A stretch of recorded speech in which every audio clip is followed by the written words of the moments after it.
કડકડતી ઠંડીમાં ઠૂંઠવાયું ગુજરાત। 4 શહેરોમાં 14 ડિગ્રીથી નીચે, જ્યારે 8 શહેરોનું લઘુત્તમ તાપમાન ગગડીને પહોંચ્યું 17 ડિગ્રીની નીચે। કેશોદ અને નલિયામાં સૌથી નીચું 13 ડિગ્રી તાપમાન।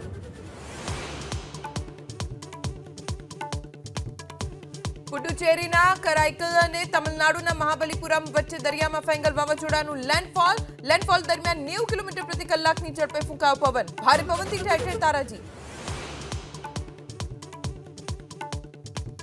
નાણાંની હેરાફેરી માટે મહાઠગ ભૂપેન્દ્રસિંહ ઝાલાએ બનાવી હતી 11 કંપની। સીઆઈડી ક્રાઇમે 27 એકાઉન્ટ્સ કર્યા સીઝ। કોલેજ ખરીદી મુદ્દે પણ શરૂ કરાઈ તપાસ।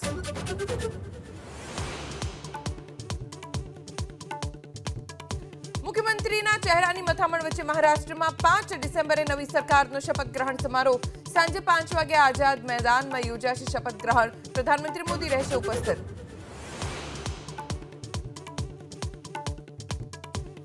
લાંચ આપવાના અમેરિકાના આરોપ પર ગૌતમ અદાણીની પ્રથમ પ્રતિક્રિયા।